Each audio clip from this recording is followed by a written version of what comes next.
সুপ্রভাত। আজকে খুব সকাল সকাল বেরিয়ে পড়লাম ব্যাঙ্গালোর ওয়াক্স মিউজিয়ামের উদ্দেশ্যে।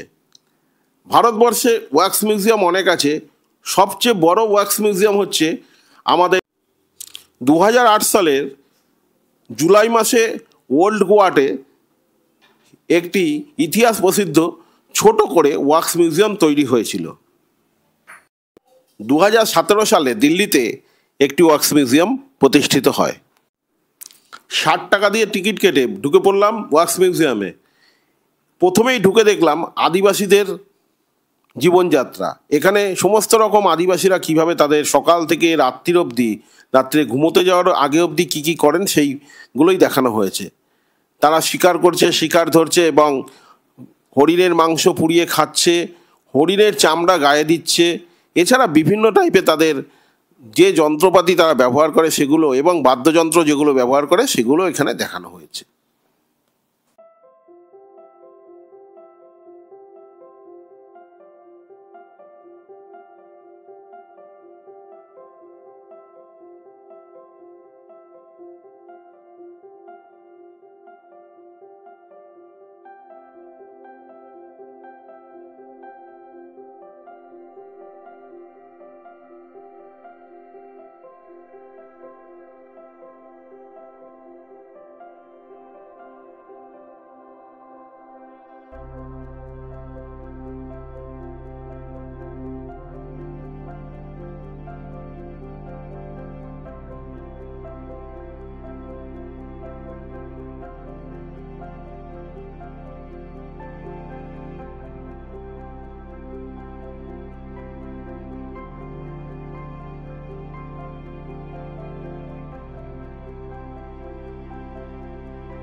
আমাদের এখানে যেরকম সাপ ধরতে আসে যারা বেদেরা, বেদে বলে, আমরা বেদে বলি, তা এরা বাঁশি বাজিয়ে সাপ ধরছে, সেগুলো এখানে দেখানো হচ্ছে। ওনাদের ভাষা হচ্ছে সাপেরা। আর গুমট, এনাকে বলছে গুমট। এই পাশেই রয়েছে ইংলিশ ব্যান্ড, অর্থাৎ আমেরিকান ব্যান্ড। এখানে আমেরিকান ব্যান্ডের সব রয়েছে, জাজ, সামনে রয়েছে গিটার, স্যাক্সোফোন, যা যা লাগে সবই রয়েছে ওনাদের হাতে।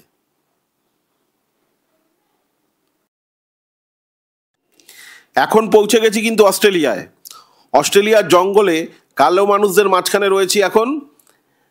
যে বাঁশিটা ওনারা বাজাচ্ছেন, আমরা যে সমস্ত বাঁশি বাজাই তার থেকে অন্তত 6 থেকে 8 গুণ বড় হবে। ভারতবর্ষের বিভিন্ন রকমের বাদ্যযন্ত্র কিন্তু রয়েছে এই জায়গাটায়। অনেকক্ষণ ধরে দেখার মতো জায়গা এটা। কোনো বাদ্যযন্ত্র বাদ নেই। পুরোনো দিনে যত রকমের বাদ্যযন্ত্র ছিল সবই এখানে উপস্থিত। পৌঁছে গেলাম কিন্তু কেরালাতে এবার। কেরালার যত রকমের বাদ্যযন্ত্র দেখতে পাচ্ছি আমরা এখানে উপস্থিত রয়েছে, সব বাদ্যযন্ত্র।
এখন এমন একটা জায়গায় পৌঁছে গেলাম যেখানে ওভারঅল সারা বিশ্বে যে বাদ্যযন্ত্রগুলো ব্যবহার করা হয় সেগুলো রয়েছে।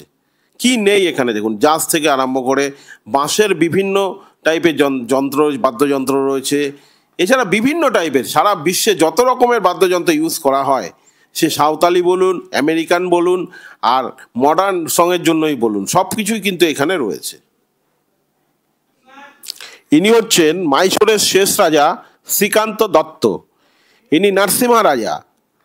ইনি কিন্তু মেলোডি খুব পছন্দ করতেন, বা যন্ত্র বাদ্যযন্ত্র এগুলো কিন্তু এনার খুব পছন্দের ছিল। ইনি এই ওয়াক্স মিউজিয়ামটি তৈরি করেছিলেন। একদম নতুনত্ব একটা জিনিস আজকে আমিও দেখলাম, আপনাদেরকেও দেখালাম, আশা করি আপনাদের ভালোই লাগবে। এটি রয়েছে আর্ট অফ ইন্ডিয়া। এখানেও কিন্তু আবার বিভিন্ন টাইপের বাদ্যযন্ত্রও রয়েছে।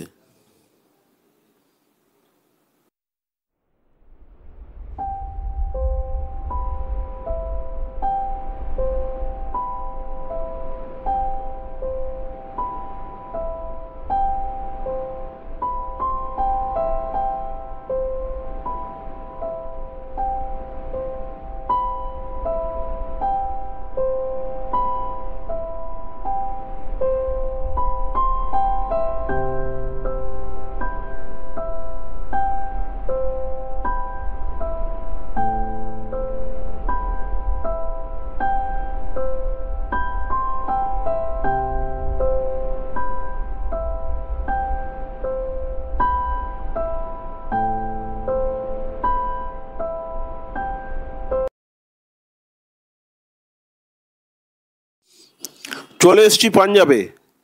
পাঞ্জাবের বিভিন্ন শিল্পী তারা গান করছেন তাদের বাদ্যযন্ত্র বাজিয়ে। তাদের বাদ্যযন্ত্রগুলো এখানে দেখা যাচ্ছে।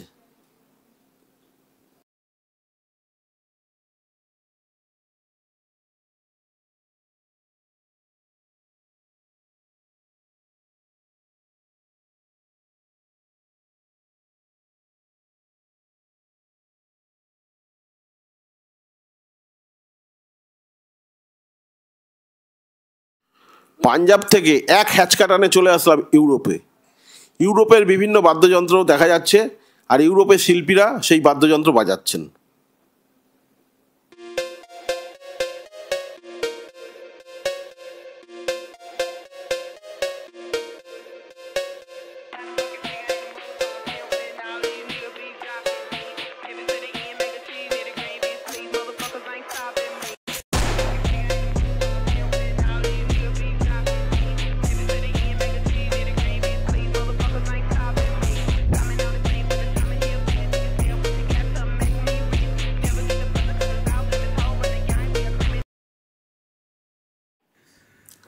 বাদ্যযন্ত্র দেখতে দেখতে পৌঁছে গেলাম একটা নতুন জায়গায়। কি ভুতুড়ে পরিবেশ, দেখেই তো ভয় লাগছে। যাই হোক, ভিডিও এখানেই শেষ করছি। আবার আপনাদের সাথে দেখা হবে নতুনভাবে নতুন ভিডিওতে।